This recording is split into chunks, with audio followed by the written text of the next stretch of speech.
Saturday, coming to you live to talk about LinkedIn. Now, I want to just double check that I am indeed going live in the right place. And the reason that I decided to go live is that I am in the midst of a LinkedIn challenge, and we are going to be starting on Monday. So, Monday, January 13th, if you're watching this live, I'd love for you to join us. onlinedry.com/LinkedIn. But my question as we get started here is this. Are you even on LinkedIn? Type a thumbs up or thumbs down in the chat if you're on LinkedIn. I'd love to know. And the reason being is that I feel like I've heard these rumors over the past year that people are ditching things like Facebook to go to LinkedIn, or they're so tired of the Instagram algorithm, and so they're on LinkedIn. And so I feel like LinkedIn has become this go-to social media platform, but sometimes we don't know how to use it. And so today I'm going to talk about the 3 mistakes that I see happen on LinkedIn. And I'd love to know in the chat, are you on LinkedIn? Just drop a thumbs up or thumbs down just so I can get a little bit of a pulse check to see where you are. Now, before we dive into the 3 biggest mistakes that I see happening on LinkedIn, I feel like sometimes we use LinkedIn as this giant resume, and that's not our fault. It's kind of what LinkedIn started off as. LinkedIn started off as this giant resume where we can put our past jobs, we can talk about the work history, but as an entrepreneur or a creator, sometimes that actually hinders our progress on LinkedIn when we kind of just view it as this giant resume. So we're going to talk about how you can switch that up today.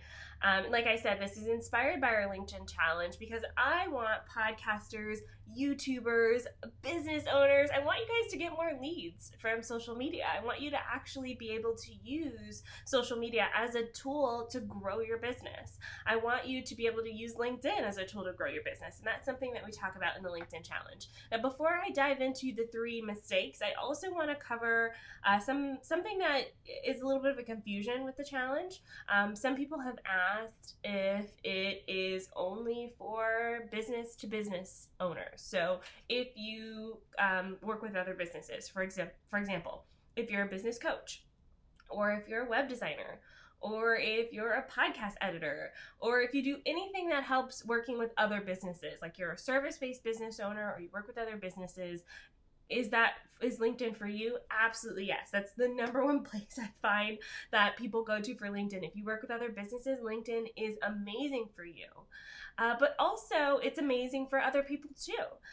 One of the subsets of people that I work with are podcasters. So if you're a podcaster and you're wondering, should I be on LinkedIn? I'm going to show you some ways that you can leverage LinkedIn to help grow your show. I will say this. If you have a show that serves individuals that you can find on LinkedIn, I think that would be helpful. Okay, I think you can help them.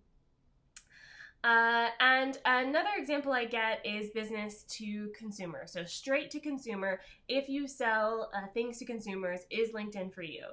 And I would say, again, yes. If you can help find the individuals, the decision makers in the consumer market, I think that'd be helpful for you. But also, you can find partnerships and collaborators who can help get you in front of your consumer market. So an example would be if you sell yoga accessories. Let's say you design yoga mats, they're custom made, they're artistic, and you have to sell these to yogis. So people who go to yoga, they're consumers, they don't own businesses, but you want to sell these mats to those consumers.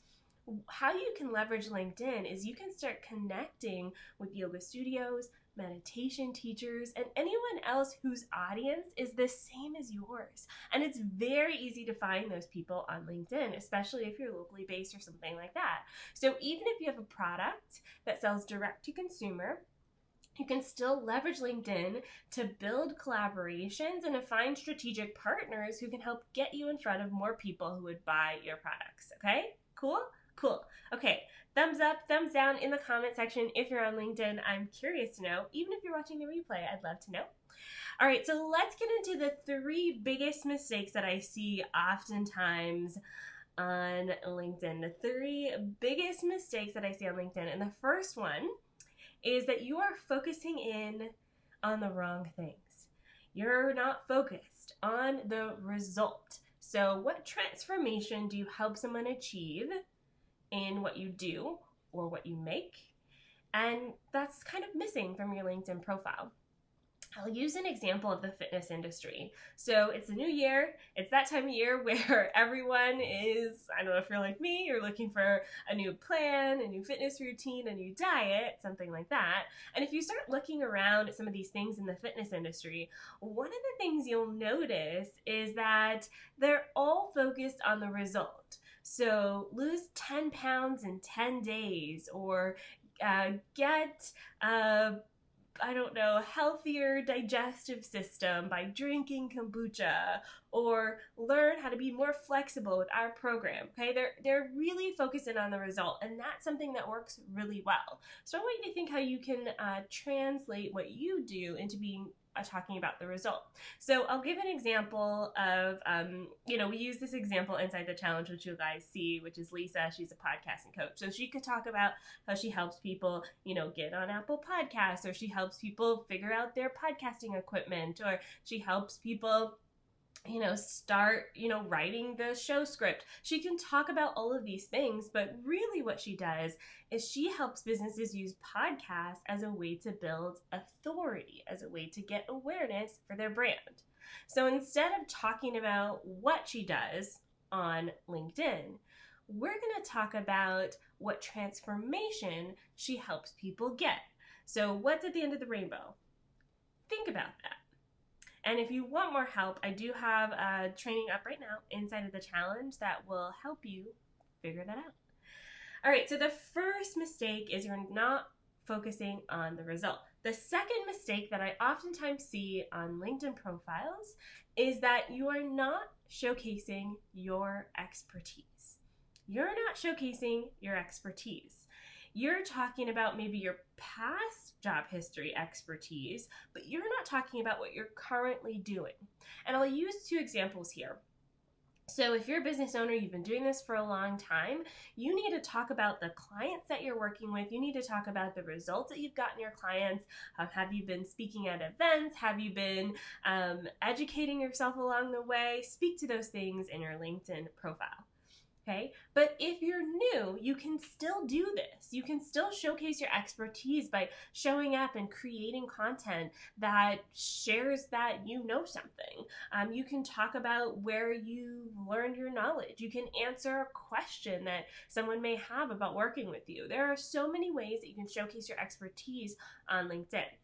And I'll use an example of Amazon. So before I buy something on Amazon, I read everything. Does anybody else do this? I'm looking through the description. I'm looking at what other products they sell. I'm looking at the top comments, reviews. I'm looking at the bottom reviews. I'm looking at the worst things people say. I'm looking at the questions that people ask. I may even go over to Google and search for that product and see if there's a blogger or a YouTuber who's reviewed it. There are so many things that can go into researching a product. And I guarantee you, before someone works with you, they're going to be doing the same thing. So make it easy for them. Show up and share those things in a way that's easy to consume on LinkedIn, which we'll talk about in the challenge. Sign up. I'm so excited. All right. Before I get into the third mistake that I often see, I do want to mention that the challenge will have prizes. This was my favorite part of last year, was giving away prizes. Things like LinkedIn audits, prompt calendars, direct message swipe files, and also some swag like buttons and t-shirts and notebooks. And I love giving out prizes. I said this last year too, kind of feels like an Oprah moment where I go, you get a prize and you get a prize and everybody gets prizes. We all need an Oprah moment. Let me have mine. Join the challenge and I'll give away tons of good stuff. All right, so the very last mistake that I see oftentimes that happens on LinkedIn, and honestly on a lot of social media platforms, is that we are not being proactive. We're not being proactive. And if you've been in my world for a little while, you may have heard this analogy before because it works so well. But for those of you who haven't heard this before, I'm going to break it down for you. Being proactive on social media is a lot like dating. So if you decide that you're going to put yourself out there, You're on the mission to find a good partner, or maybe you just want to have a fun time. And you get all dressed up and you decide that this is what you're going to do. What you could do is sit at home and wait for someone to knock on the door. You'll wait a while, unless you've got like a frisky mailman. You'll be waiting a while, right? And the same is true for social media. Oftentimes we do all of these things like creating our content, making our profiles optimized, making sure that we are showing up, but we're not being proactive. We're waiting for people to find us instead of putting ourselves out there and going to find them. And that's something that I'm going to teach you how to do in the LinkedIn challenge. We're going to do it smartly. We're not talking about spam here. We're not talking about mass messaging a bunch of people. Nobody likes that. We're talking about, similarly to dating, finding the right person, connecting with them, and figuring out what the next steps are for that individual, okay?